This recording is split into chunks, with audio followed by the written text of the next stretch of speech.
Hello and welcome to Grug Gaming, and welcome back to our Let's Play of Stellaris.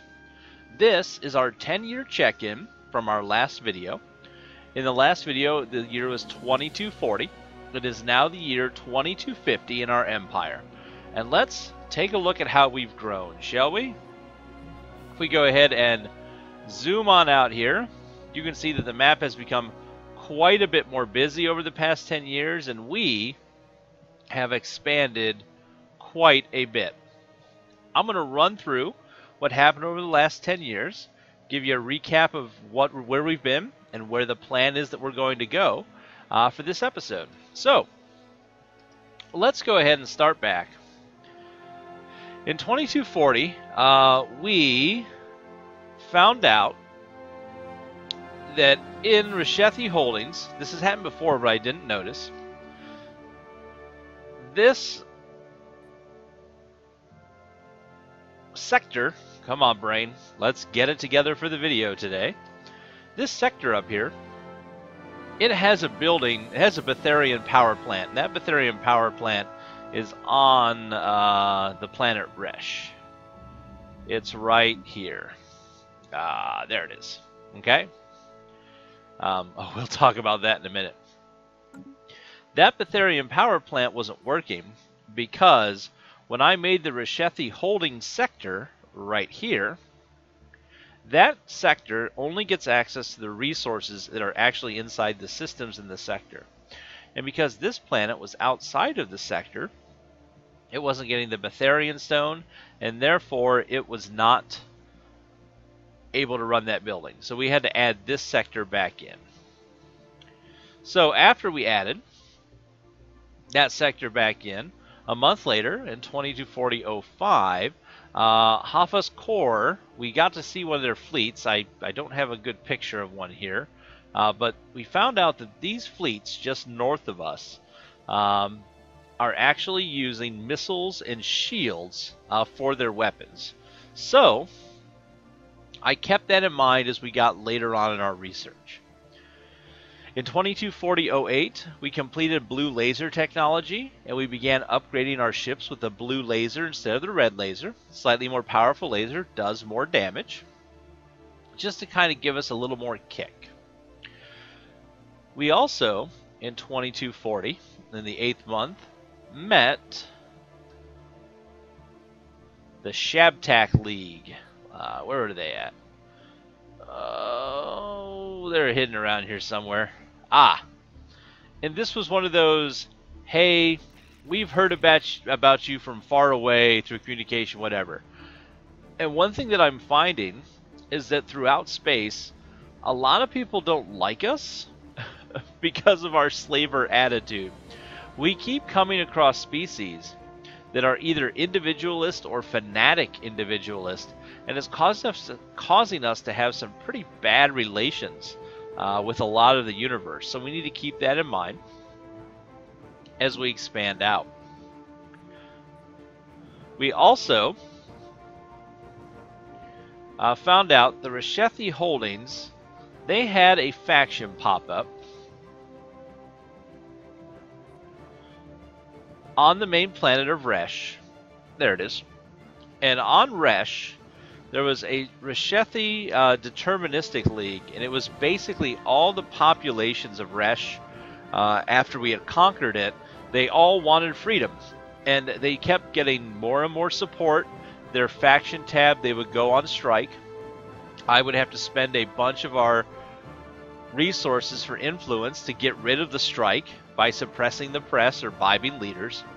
They'd be okay for a couple years, then it would go back up. That kept happening for several years until later on I dealt with it, but we'll talk about that later. In 2240, we researched the ability to unblock swamp tiles. If you remember, several of our planets, such as, I think the Tundra on Vulcan, Trimba here, it has this noxious swamp tiles. We unlocked the ability to clear those out. I'm not allowed to because I'm not in charge of that planet. We managed the ability to clear those out, so that is now continuing. And then, in 2241, we met the Great Neberite Empire. It was a pretty active 10 years. We got a little bit to go through here, folks. The Neberite Empire, located just to the north of us, right here, you can see they are quite large. In fact, they are about, I'd say, almost the same size as the Volert Assembly, who we're kind of on the border with here. The Great Neborite Empire, they are technologically superior to us, but we have very similar fleets and a very similar sized battle capability right now, but their technology is a little bit better.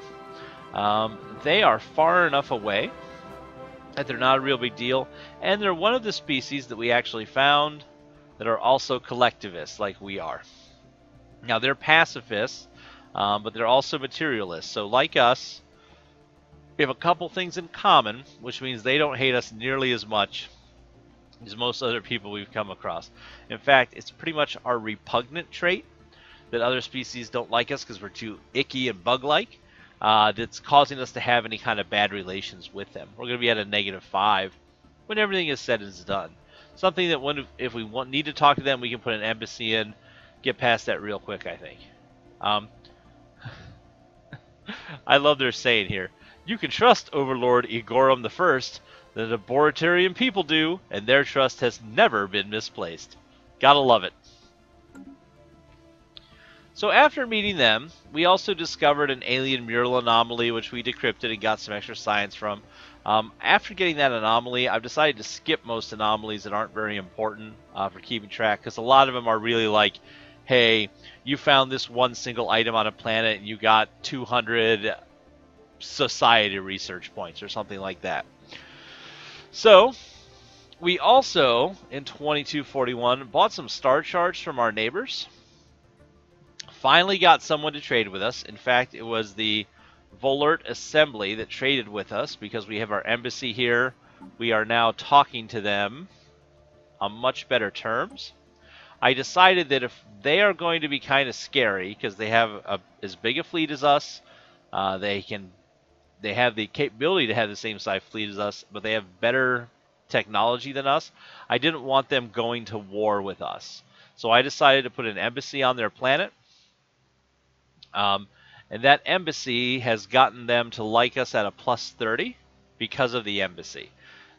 So hopefully we won't go to war with them. I don't want to fight over this border. I would like us to take this over with our influence eventually, but I don't want to have a battle for it just yet.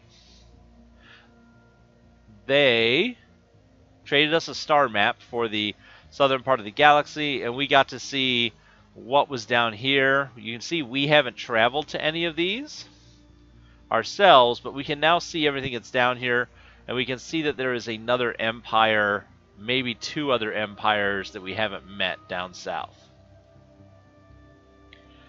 After trading them the star maps, we discovered Loser 4, which we've actually by this point colonized, but I decided that this was going to be a goal, was to take this planet because it is another, we'll take a look at it here, another very large arid, we have the ability now to remove all the blockers. We can get a large Ixodar population on this planet. Ooh, we don't have a governor here. I don't think we can get a governor at all. Nope. Again, our leader situation continues to be a bit of a problem, but we haven't found a technology to improve that yet. So with that discovered, I decided that we would build an extra spaceport in Baram here. This spaceport was simply to increase the size of our fleets and give us another centrally located space station for us to build fleets from in case anything happened down here on the southern border, that we could raise some fleets pretty quickly. We also finished in 2241 our plasma thruster research, so our ships can go faster with better engines. And actually, I don't think, let's look at the ship designer, I haven't added those better engines actually to our main class of warship here. Well. Huh. How much more does that cost us? That would cost us 10 more a ship. And it would up our evade quite a bit. Let's actually do this while we're talking. Do that, do that. We don't really use the Orca-class ships anymore, so they're not a big deal.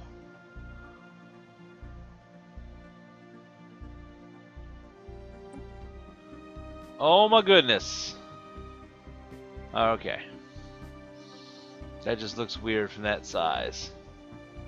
Okay. So, we'll have to send our fleet in to get upgraded a bit here. That'll be fine. We found a primitive species as well. I found a couple. They're outside our borders, so I'm not going to talk about them much. If we encounter them later on and I do any uplifting, we'll talk about it as well. We finally, in 2243, colonized the Pridahar system up here in the north to lock in this border. And then we completed xenealogy research in 2243, allowing us to get alien pets. So right here we have one alien pet. If we can get this system inside our border, we'll be able to take it over.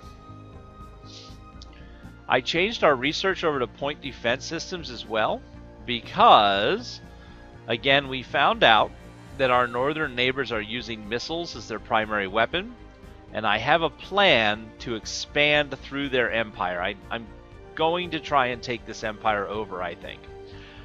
Because of that, I decided to research the point defense technology, and we also, with that, designed a new ship called the Humpback. The Humpback is a ship that is nothing but shields, generators, and... oh wait, did I screw these up? No, we're good.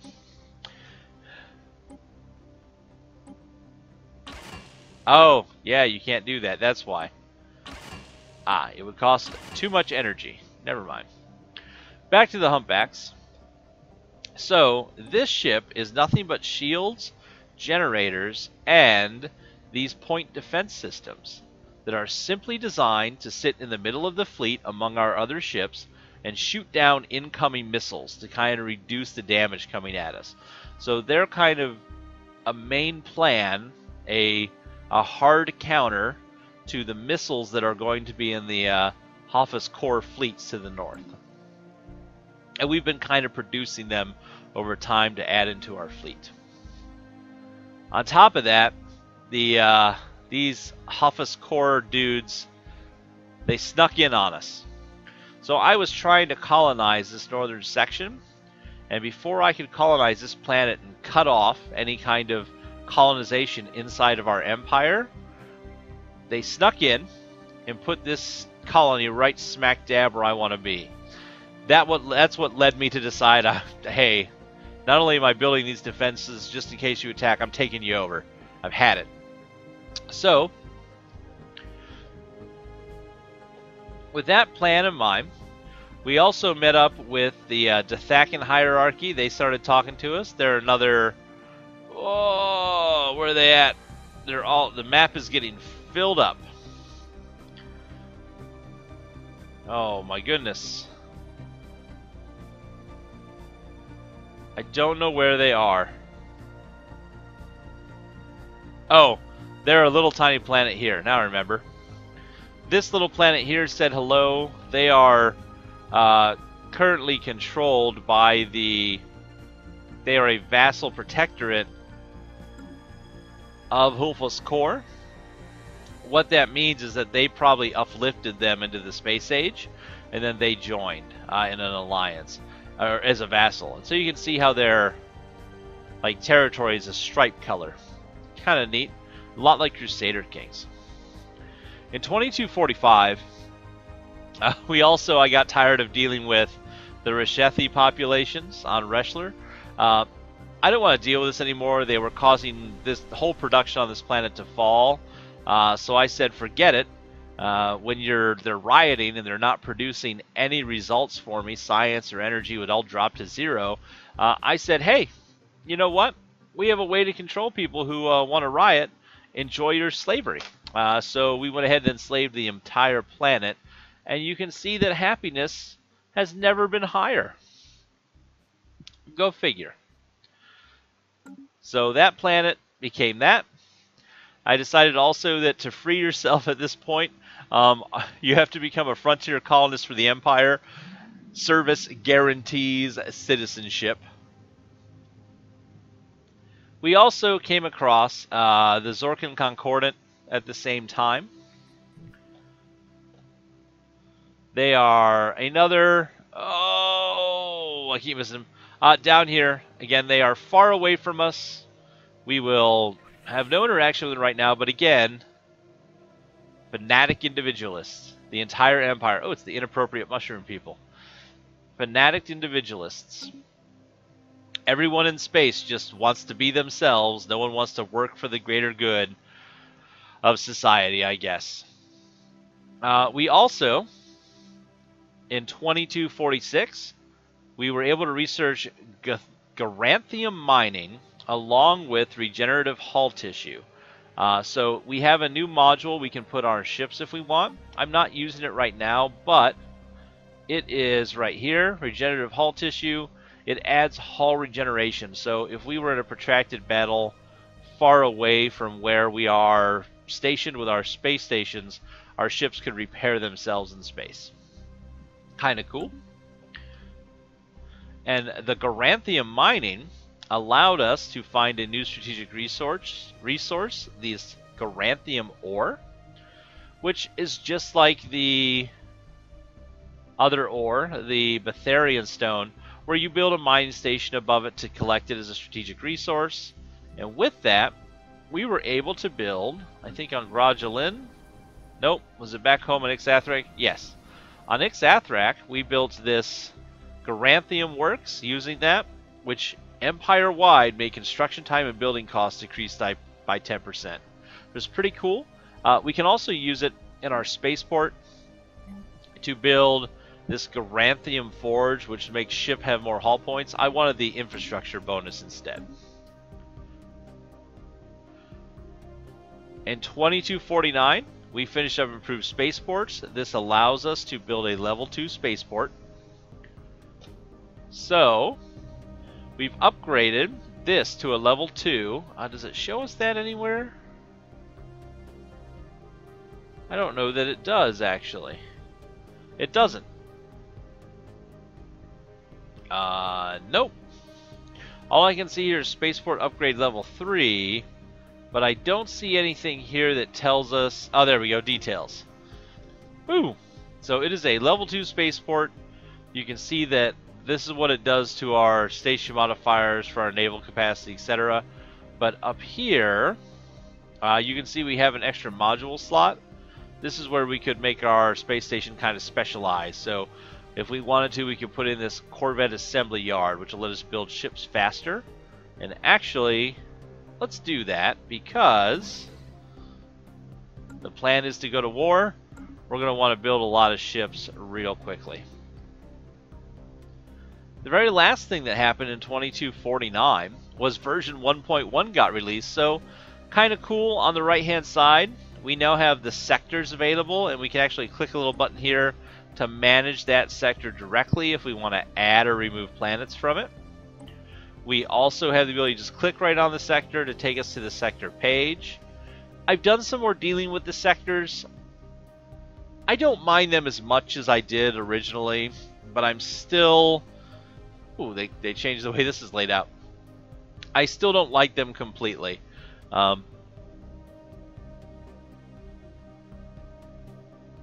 So, for example, in here, the way the sectors work is they build up a little bit of minerals, a little bit of energy.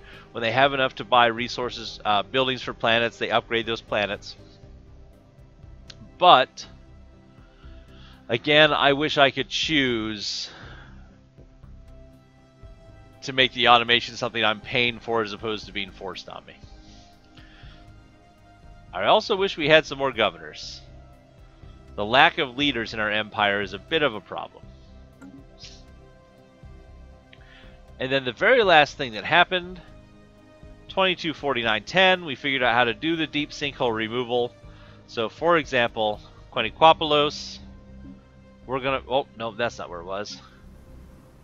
Gradually, we can now clear up all these spaces and free up a lot more tiles to build on.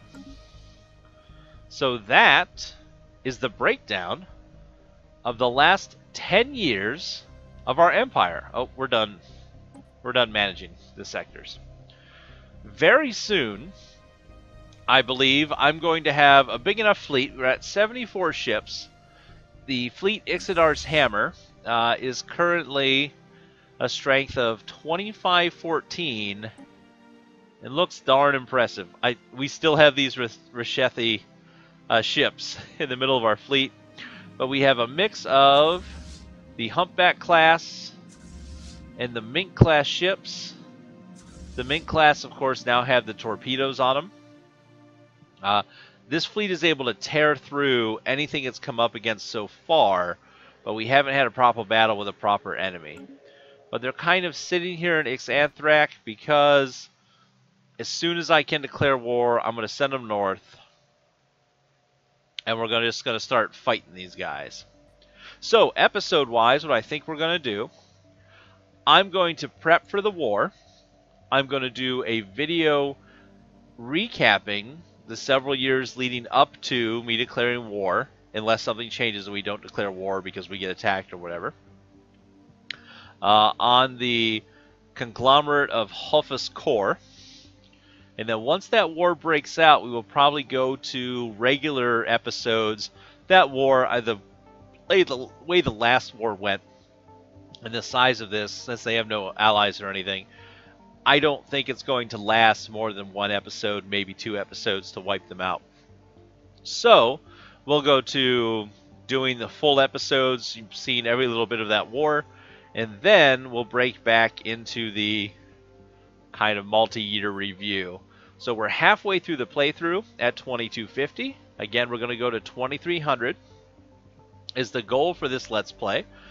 We can see a lot more of the map. We've met a lot more of the spacefaring folks. Oh, and the Valorant Assembly, they went to war with this kingdom of the kingdom of Jorok Than, and they beat the living tar out of them. And then the kingdom of Jorok Than became a vassal of the Valorant Assembly. So they are scary. They're big. If we take a quick look at the Empire breakdown, they have 12 planets and 118 pops. What's weird is if you look at their population, they have 7 robot populations and 106 of their own. We're probably the next biggest empire we know of. We're actually bigger than them as far as planets and populations. We have 17 planets, 126 populations. If you look at this, though, we're almost becoming the minority in our empire. The Ymors and the Andigonj, our Cthulhu and Mushroom friends, who we are sending out as our colonists from their slave planets, are starting to become more and more of our population. If that continues, what we may do is we may look upon our policies. There is a research that popped up that I decided not to take, but I may. Right now, only an Ixodar can become emperor. So, Slurfuge, who's 97 years old, Emperor Slurfuge, and of course this 93-year-old Crown Prince Nahale, only Ixodar can become a leader of the Empire. But if we were to change that so that anyone could become emperor, any species, you'll see that if we go to any of these planets, let's go up to here. I know we got some unhappy people. Oh, there we go. So you'll see that they are at a 0%, and they're at a negative 5% because of their leadership. Oh, I forgot about this. I'm going to talk about this real quick before we end the episode. This planet was a tropical planet. And then what happened was This tropical planet, they found some old terraforming equipment from an ancient alien race, and I let them turn it on, and that turned it from a tropical world to an ocean world, and it just ruined this, because now the populations are all upset and unhappy because of the fact that they are on a different world type than they prefer. And it actually made them join up this Reshethi Holdings Freedom Association, which is a separatist sector. These are people, they're going to end up as slaves if they keep this up. We don't put up with this in the Empire. You're either loyal or you're a slave. And you can see that there are 62 million loyalists out of the 126 population. So we are getting to that tipping point of more slaves than loyalists in the Empire. So we need to watch out for that. So that's the review. That is the plans, is war in the north and hopefully stability in the south. We have a lot of alien void clouds as well, and crystalline entities and things to wipe out down here so that we can try and colonize more planets. Well, folks, I'm going to step away from here. We are going to prepare for war, and next time we see you, we'll be talking about that run-up in the next Gaming with Grug. Thanks for watching, everybody. Please tell your friends, and as always, we hope to see you soon.